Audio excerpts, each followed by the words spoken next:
Hey everybody, we're live. How you doing? And it's my pleasure to introduce my guest, Oakland Council member, District 3, my council member, What's up?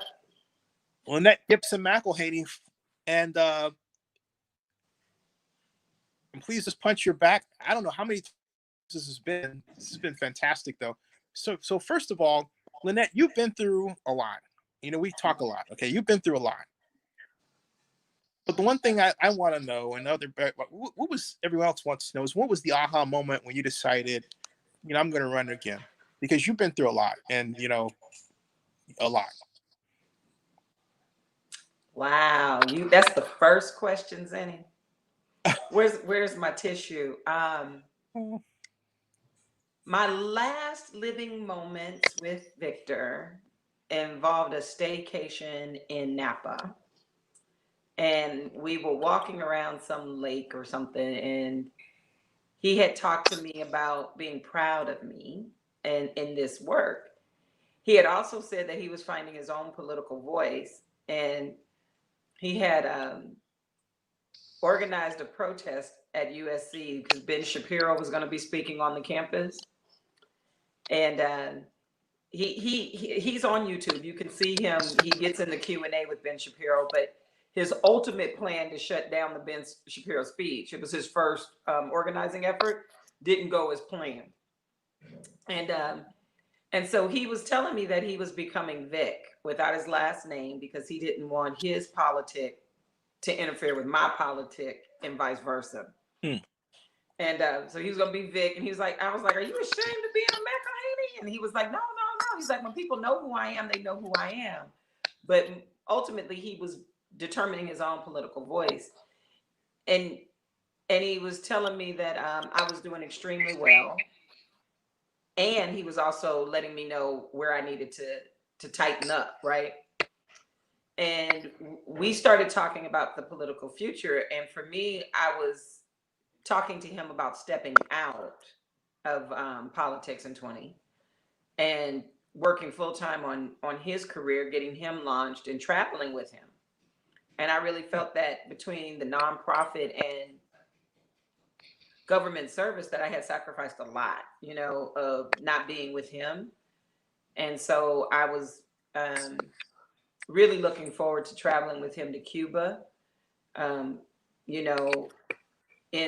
early 2021 or December of 20. And so anyways, that's where my mind was on March 10th, 2019, when we got that horrible call.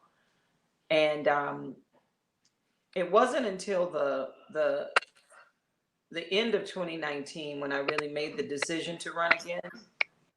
And a lot of it had to do with not shying away from the service, not allowing grief to take me out, but to allow it to build me up. And I saw in my own story, in Victor's story, the ability to go harder for violence victims.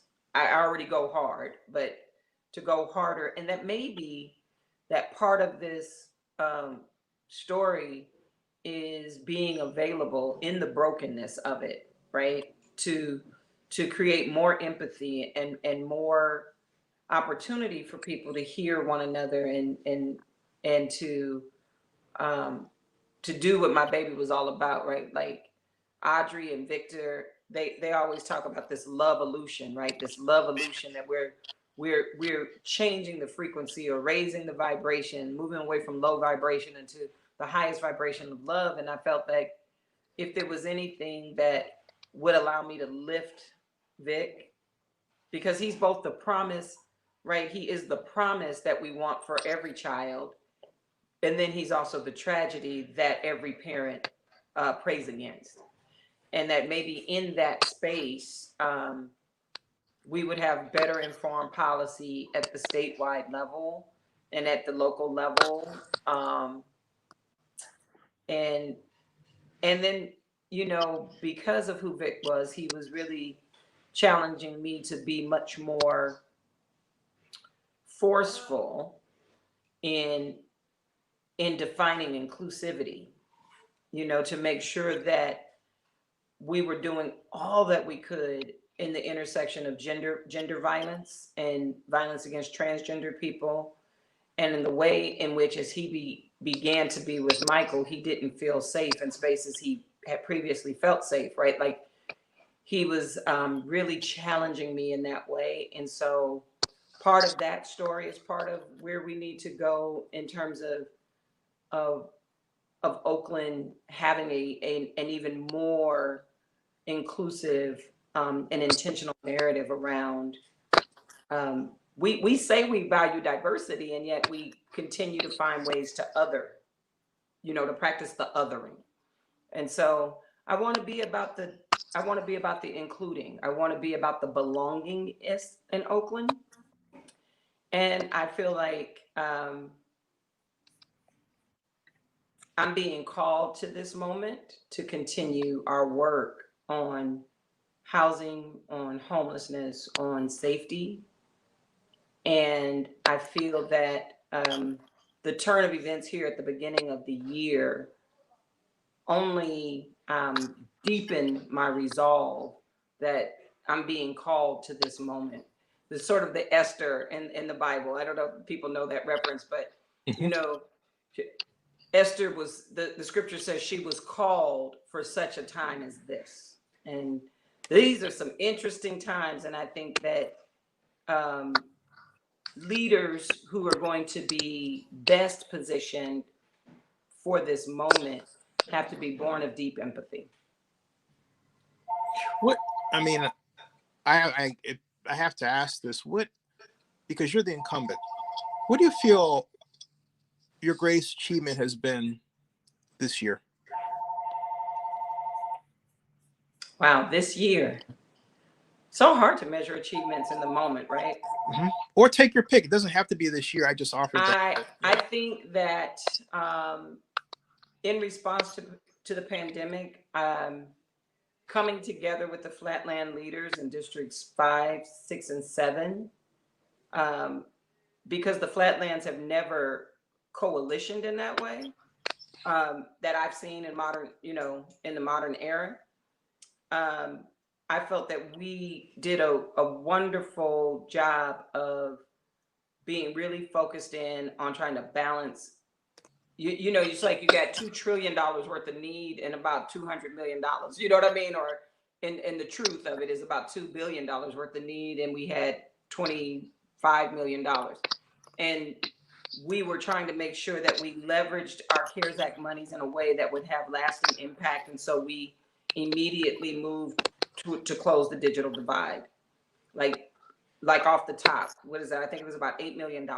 And you could say, let's do a short-term thing, like more meals or more, you know, something. But we were really trying to think about the legacy achievement of closing the digital divide, which is going to be with us for some time as the world has shifted. Distance learning, working from home, you know, making sure that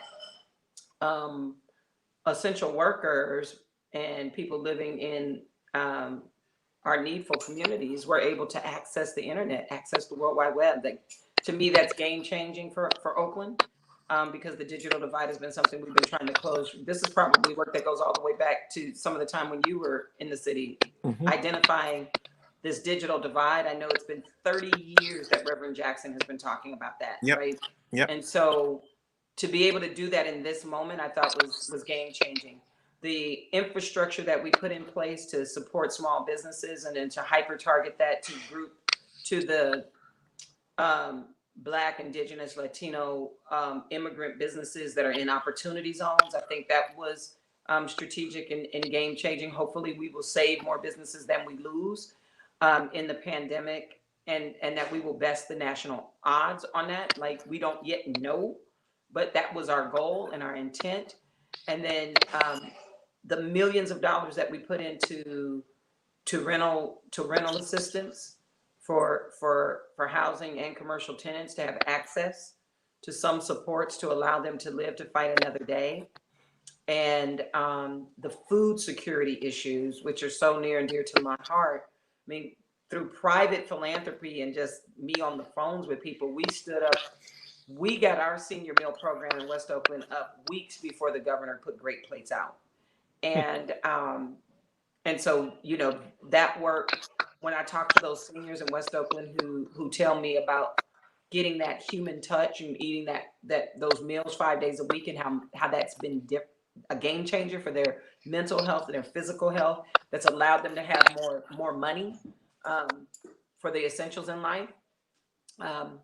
I feel like, yeah, I'm called for such a time as this, that we were able, and you know, I've always said I have a hive mind. I'm so blessed to have attracted really talented people who are dedicated to this mission, in Bridget Cook, and Zach Wald, and Alex Marquesi, and Sean Tanner. Like, I wouldn't be able to extend our reach in the way that we have without my team, and then without the team of volunteers that are West Oakland, you know, deeply rooted, and we as one, making sure that we are linking up with all of our assets and community and in government, and leveraging our government partners with senior services, with Dorothy Poston over at the West Oakland Senior Center.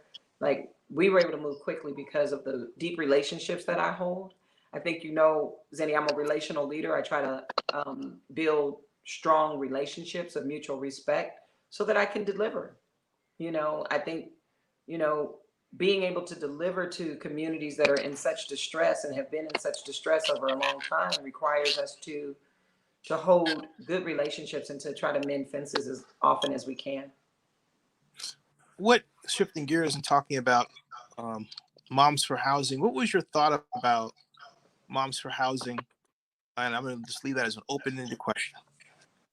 You know, I think that as a demonstration project to draw attention to the challenges of corporate ownership of housing, particularly single family housing, I thought it was a brilliant political strategy to advance the policy discussion.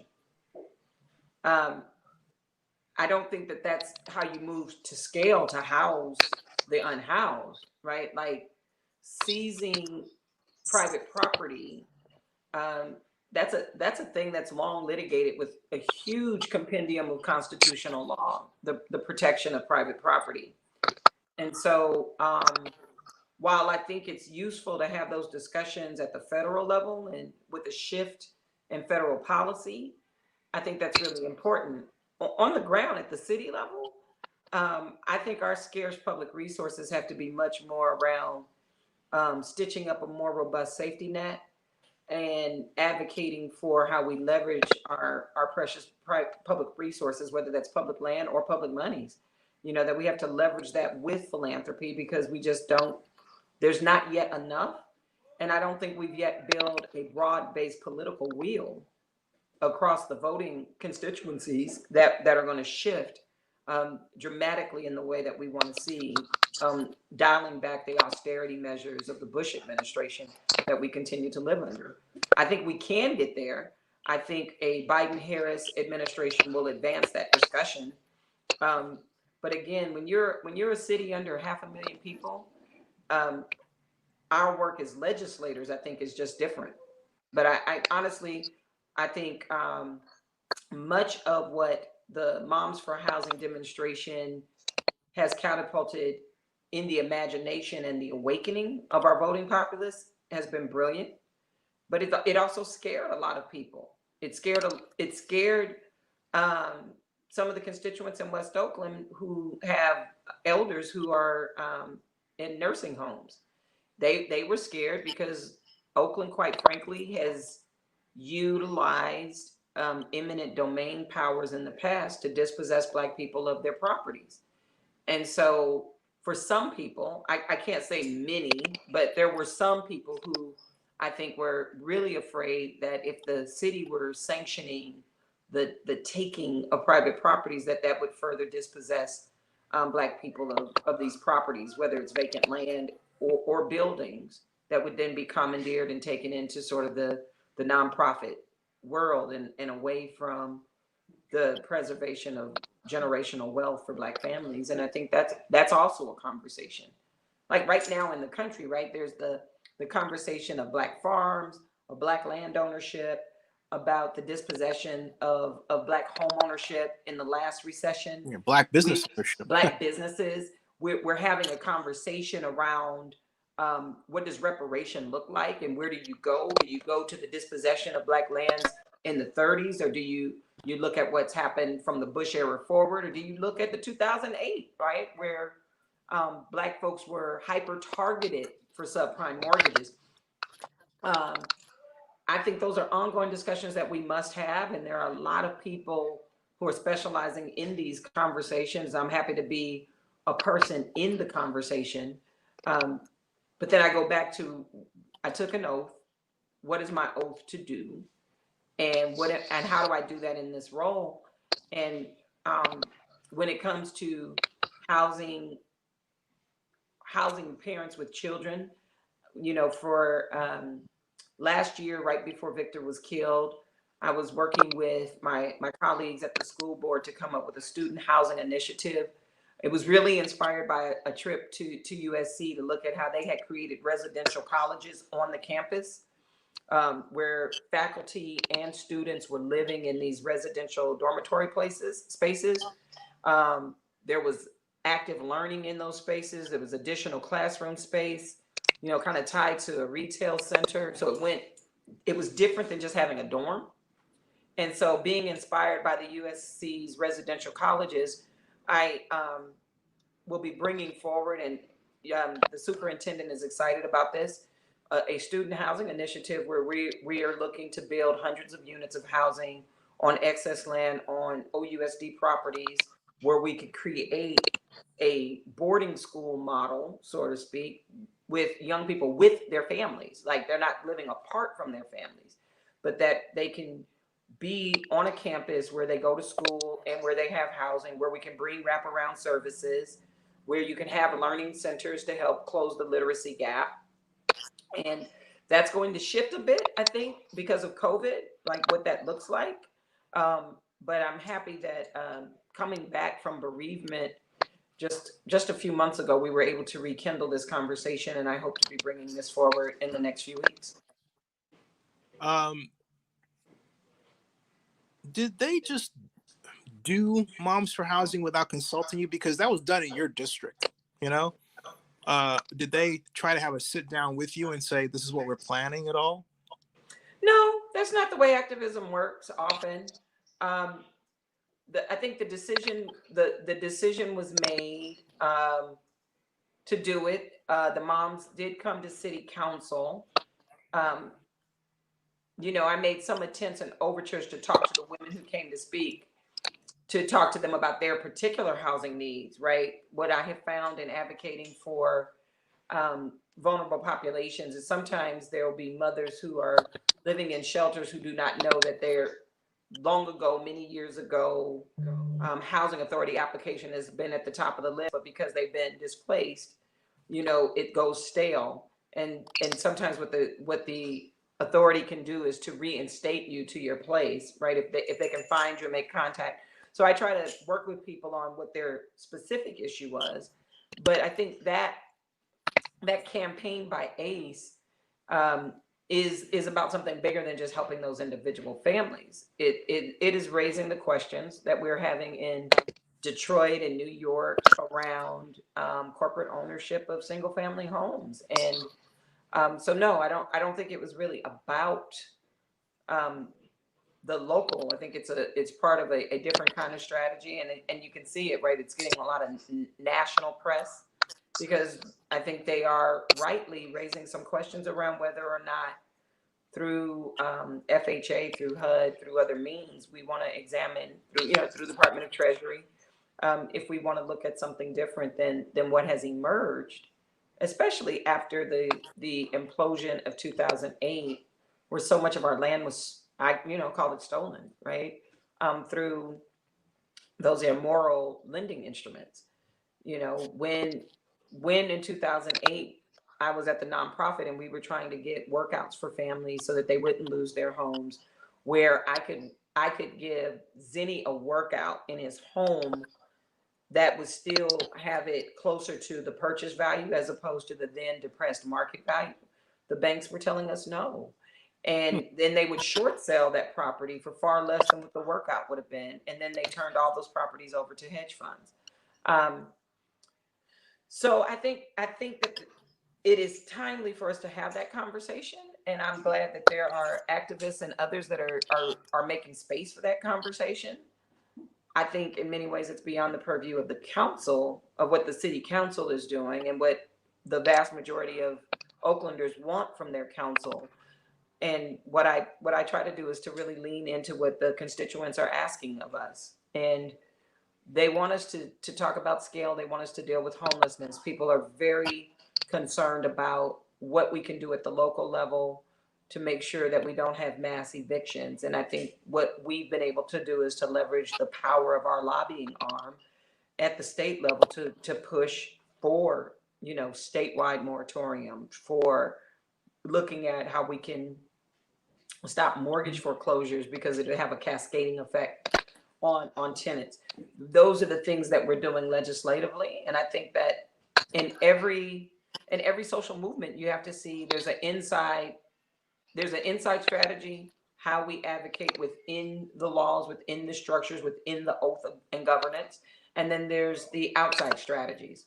What are the activists able to do to raise the moral conscience of the majority, to push a demand upon a broader set of legislators so that you shift the expectation of the voting populace.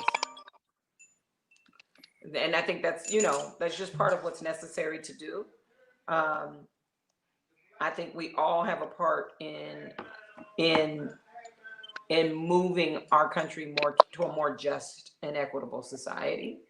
And I don't think it's a one strategy fits all. I asked the question regarding whether or not they came to you because there was a video of them chanting, "Where's Lynette?" And my first thought was, when I saw the video, well, did they call her? And so now you're revealing that they didn't come to you, which to me, and I'm just saying this candidly, sounds like some sort of weird setup where they don't go to you and then they put out this idea that you're not doing anything and you didn't give them a chance, or they didn't give you a chance to be involved. That's how I'm seeing it. Well, I will Am I say, wrong? I mean, well, I will say that they had an open call for legislators to stand up, and several of my colleagues went and stood with them. And I will tell you that I was both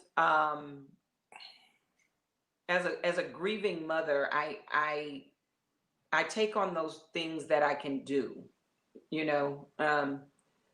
and I tend to not necessarily run to where there's a lot of activity already. If Dan is there and Nikki's there, Rebecca's there, then the council presence is there. You know what I mean? Mm-hmm. And I was not,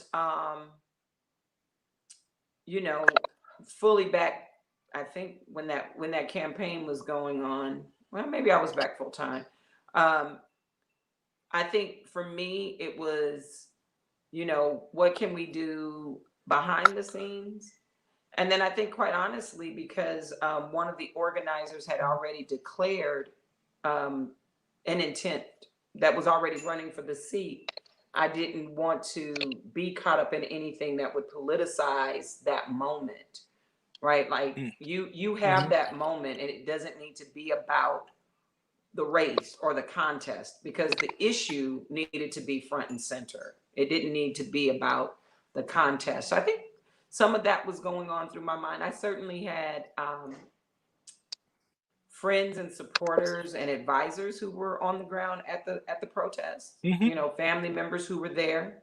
But I didn't see a value add in me showing up in that way for that contest. But I wouldn't say that.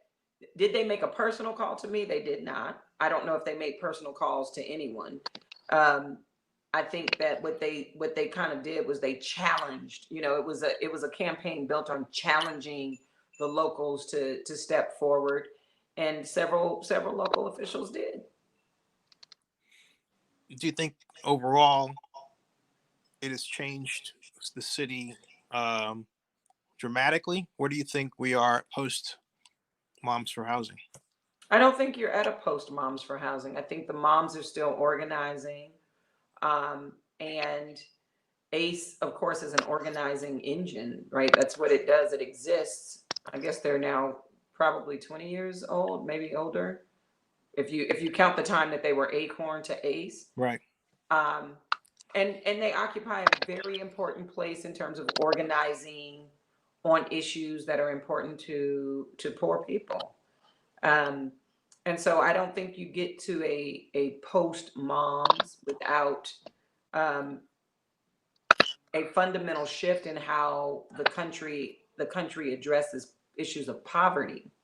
You know, I'm a supporter of William Barber's Poor People's Campaign, the Modern Poor People's Campaign, around activating poor voices, because I think the more you have to change the dynamic of who's voting, because it's through the voting lens that we develop our public policy priorities and what is the public tolerance. And so I think what Reverend Barber gives us is the notion that we have to bring more poor voices into the decision making so that policymakers have the voter mandate at their hands.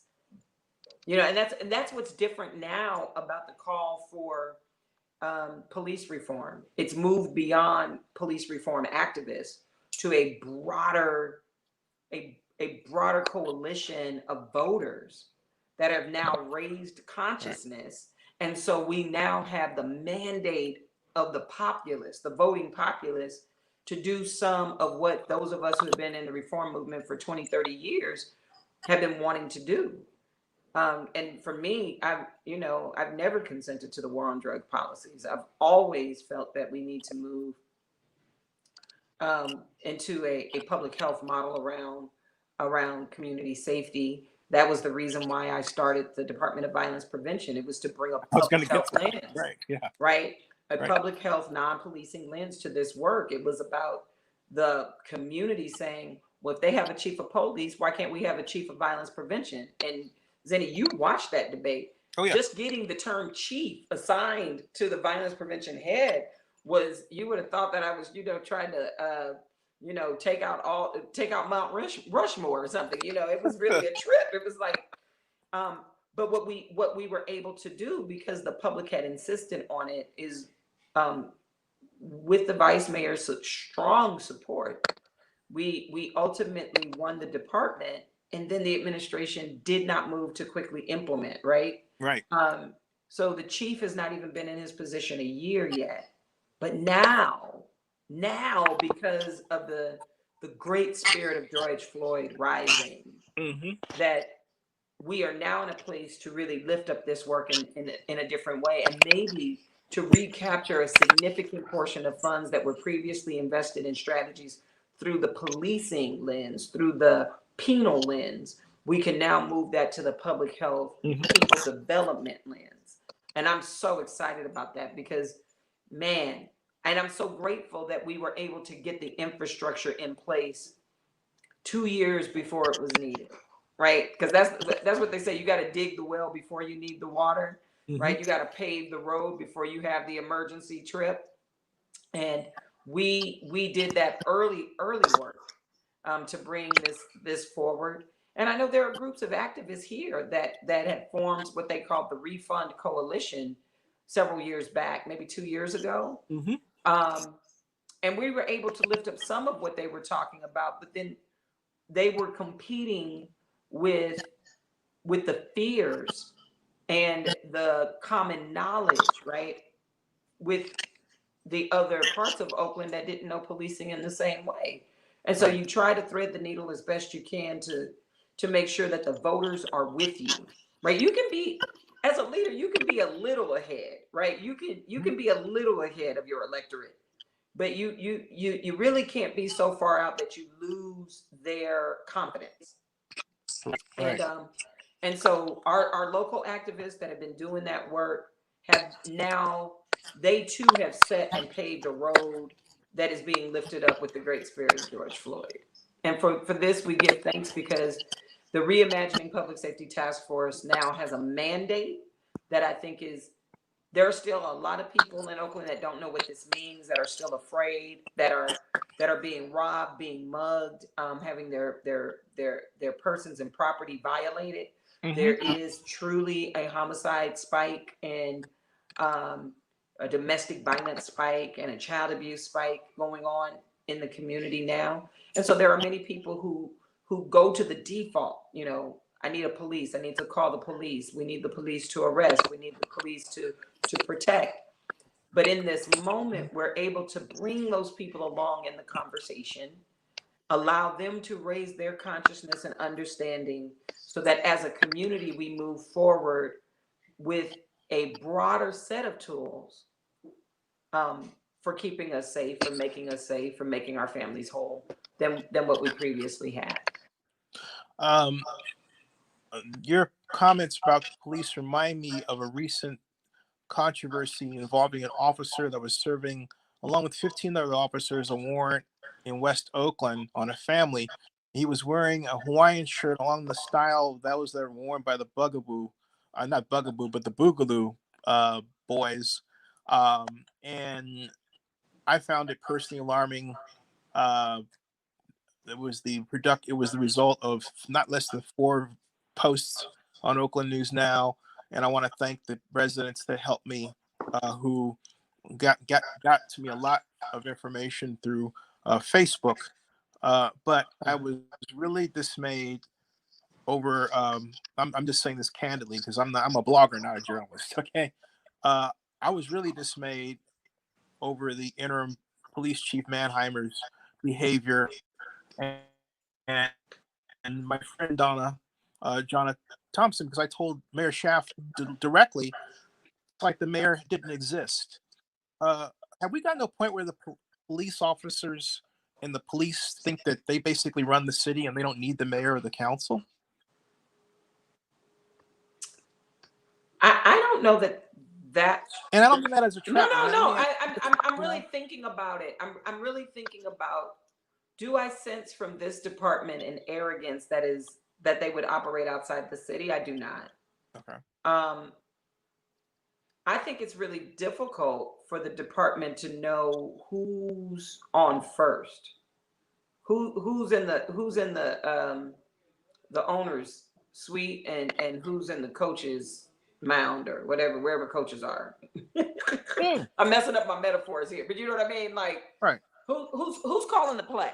Right. I think it's difficult when you have so many bosses. Well, but that's quite an indictment against the current mayor. No, I don't think so. I think it's okay. I think it's an indictment against the charter, and I think it's an indictment against. Now, I can't. Let me suspend indictment. I'm not going to use that frame. That's your frame. I was about to fall into your trap. No. It's not an indictment. I think an assessment. No, it's not a trap. I think an assessment. An assessment of what makes governance in Oakland challenging is an examination of the charter, as well as the fact that there's a superstructure called the federal court. And so, Chief Warshaw is the chief. Right. Even though that's a chief that doesn't really engage with the council or the mayor or anybody on like real policy, it's a gotcha chief position, right? I think that makes it difficult. I think it's difficult because you now have a citizens body that is establishing some policy and also has termination powers. And so the chief has a boss in the commission. The chief has a boss and 5 members of the city council and tries to serve 8 members of the city council. And then you have a mayor. And so I think it is just complicated in the sense that we all acknowledge that Oakland's police force is an American police force. An American police force that has been riddled with the challenges of anti-Black bias and quite frankly, tools that have been codified over the past couple of centuries based on capturing and controlling populations, right? Right. And so because of that legacy, the the good people of Oakland have been seeking how to undo the American policing model, how to transform it, how to reform it. And so we have no less than 3 or 4 citizen bodies that weigh in on policing. Right. And then we created a superstructure of accountability and policy direction in the police commission, which was the right thing to do. And that's why I just want to clarify, because many of the people who are watching this and are going to watch it don't have a history that goes back to 1993 and beyond that, when we had a charter commission and it led to the creation of the strong mayor system we have. But now it looks like, and I've said this to the mayor, it looks like we have, because we added all these layers, we went back to a weak mayor system without even knowing it. So you said, who's in charge? It sounds like what we dealt with when I was working for Mayor Harris, and ultimately Mayor Harris was saying, well, look, it's force your personality to really be the beacon as the mayor. And I'm not making a criticism of the current mayor. I'm simply pointing out something I think that you were in a sense agree to, that our structure sort of weakened the mayor and made everything confusing. And the mayor would probably say, hey, look, I've got Warshaw to deal with, and Warshaw makes decisions for me that I wouldn't make. I'm not saying she's going to say that, but I know if she wanted to say it, she'd say it. Okay. I don't know that I know enough, because the council members aren't that close to it in that way, Zennie. Honestly, right? We're not kept in the loop. Mm-hmm. I mean, I just think that it is. We are evolving. Mm-hmm. I think S1 on the ballot here will give greater clarity and authority to the police commission. I'm looking forward to getting out from underneath the court's authority and really looking at how you monitor improvements within our own structure, with a commission that is by and of the city, as opposed to a paid outside consultant reporting to the court. I think that liberals have a distrust of government, and that is reflected even in our charter now. But it also diminishes the ability to have clean accountability and authorities, because we distrust power. We don't concentrate it anywhere. And it really requires a different kind of governance in order to lead in a shared power model. Because if we don't have a strong mayor, we really have a charter that's based on shared power.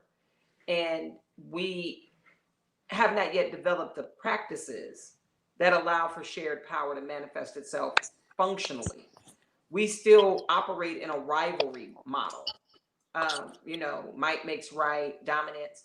And that includes the activist groups, right, who come in first with a demand before there's an ask, and the impatience of being able to say, well, once I adopt this radical transformative policy, what are the management systems necessary for it to be successfully implemented before I get mad and say that somebody's doing something nefarious, that we can't get it right.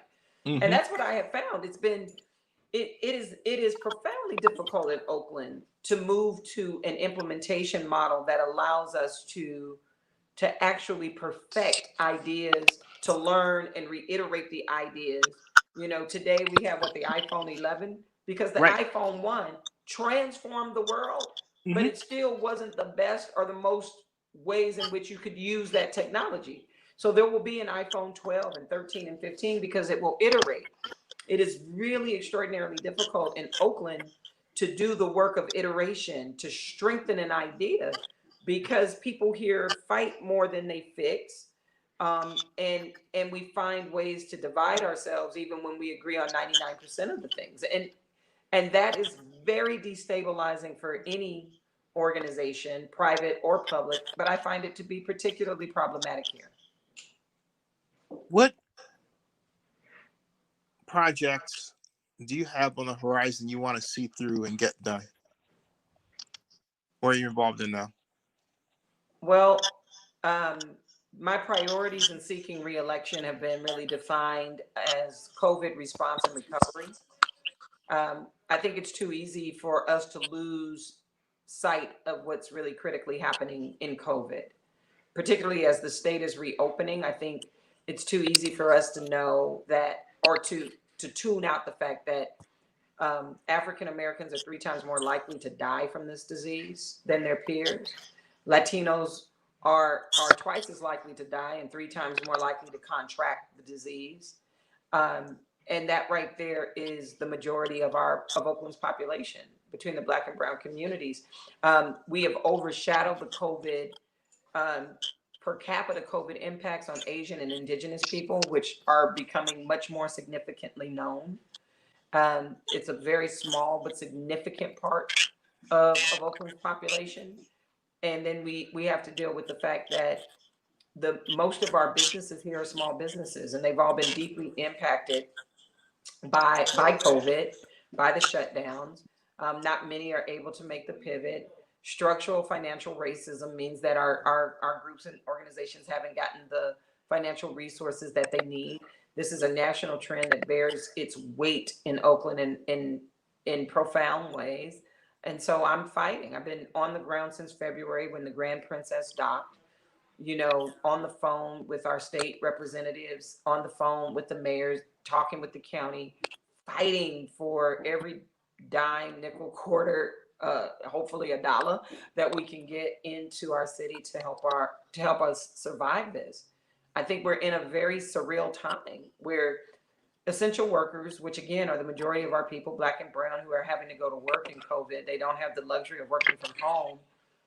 Things are moving at a type of normal while we're losing loved ones, while we are losing our businesses, while our cultural institutions have been shut down, and the ways in which we hold ourselves in community have been shut down. So COVID response and recovery is the first and foremost thing on my mind, because I think we lose Oakland if we don't do this well and we don't do it right and we're not sensitive to it. I can't see beyond COVID recovery as it impacts homelessness, it impacts housing, it impacts disruption of places and spaces. It's people losing their homes in foreclosure. It's people losing their rental units due to eviction because the property owner has been foreclosed on. Like, it's COVID. We are in an international crisis, and our country has not been organized well. And God bless our state for trying to be ahead of it. But with the disconnect at the federal level, California has not gotten the resources that we need. The communication has been disjointed. We are a half-red state. So you've got Orange County and parts of Northern California that are in full, I've gotten petitions, Zennie, I've gotten petitions from our residents telling me to not enforce a mask mandate. Huh, really? So, yes. Wow. Like dozens, not like thousands, but dozens of people who have reached out to me to not want to wear a mask. And so the lack of clarity around how dangerous this is, and I've lost family members. I've had cousins that have been diagnosed. COVID is real. We've lost friends. The board chair for East Oakland Youth Development, died from COVID. Like, we are, Miss Barbara died from COVID. Like, we are experiencing it, and it's grave.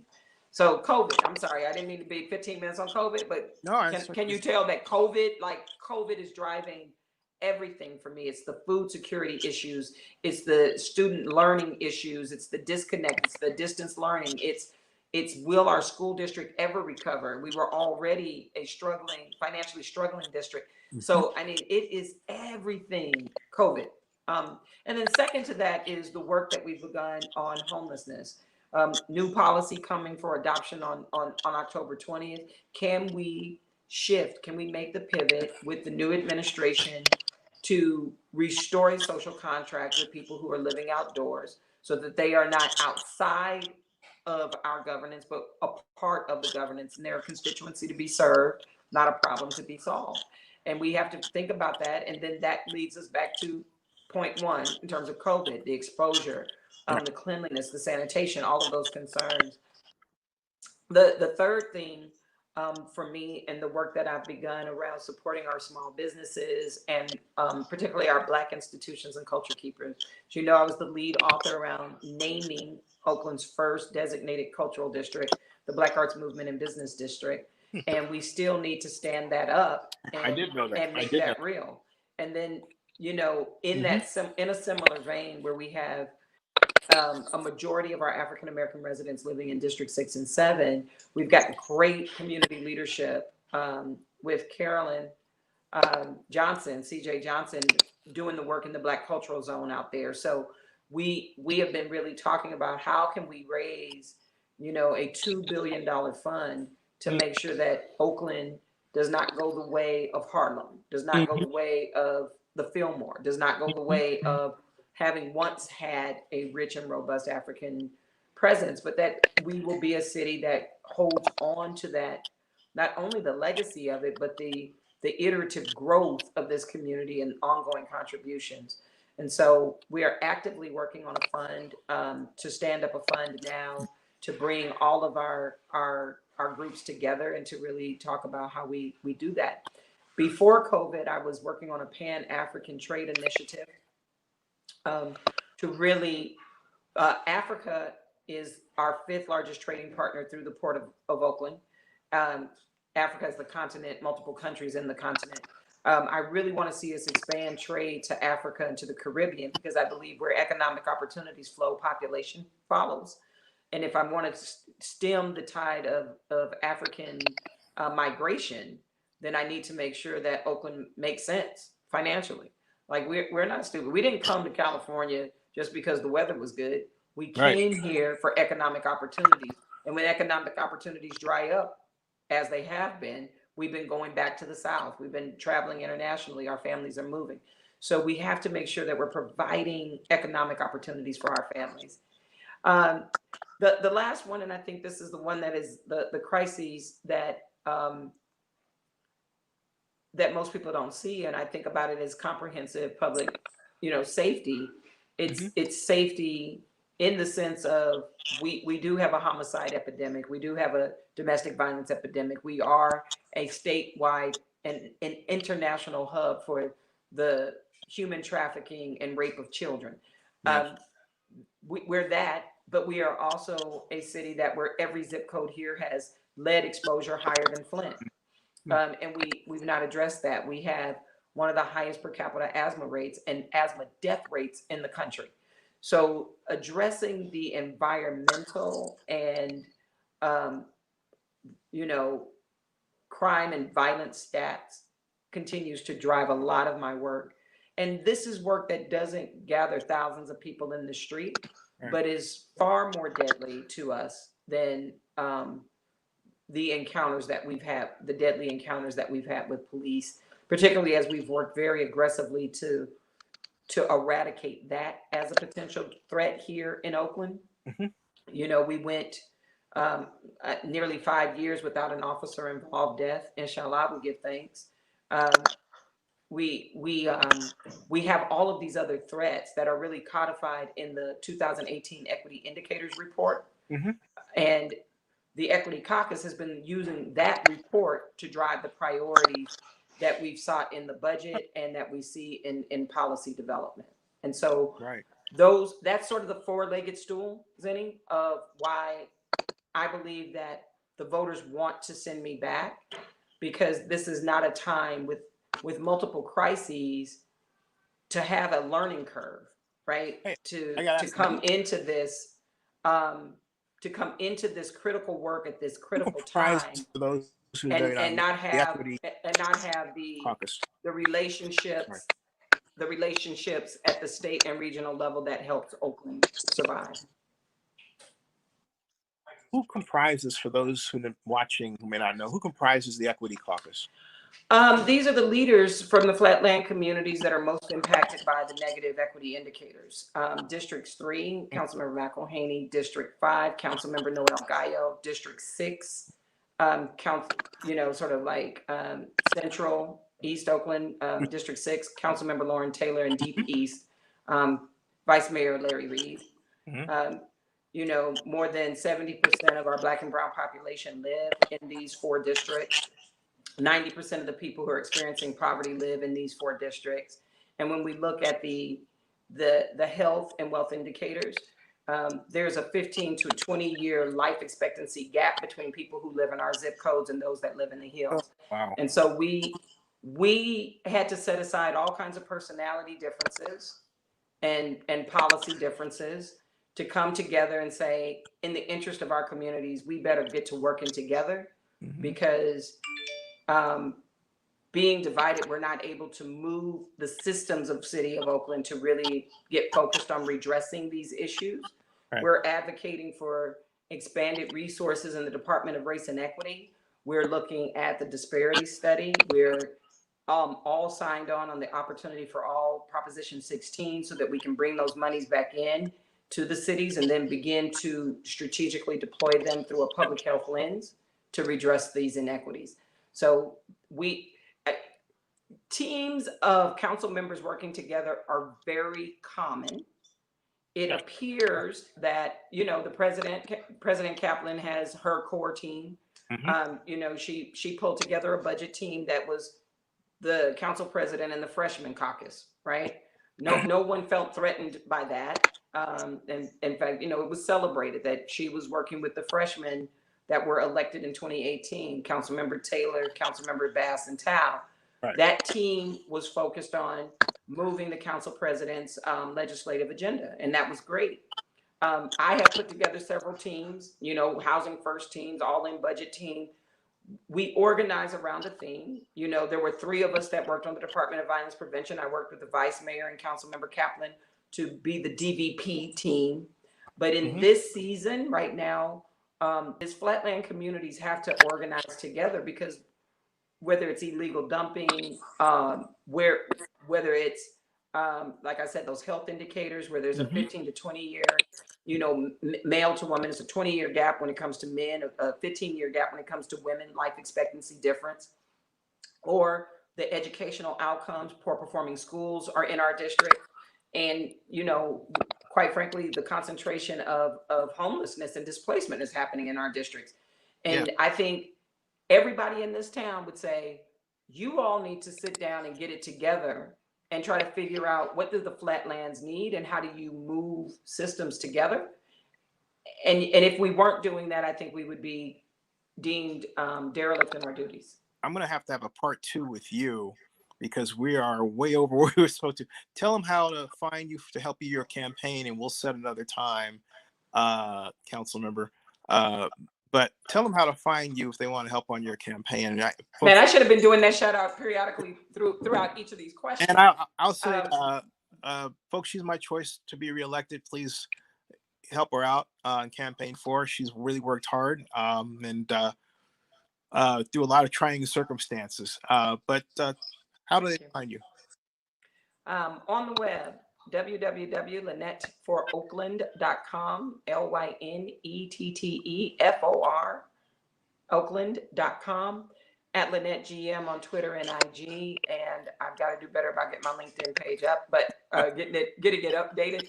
But yeah, the website, and anybody who wants to email me can just, you know, email me directly, my private Gmail accounts. First name, last name at Gmail, Lynette McElhaney at Gmail. Okay, and stick around in the backstage, and folks, we'll be back later with more Zennie62. Thank you for watching. Thanks again. Councilmember, stick around.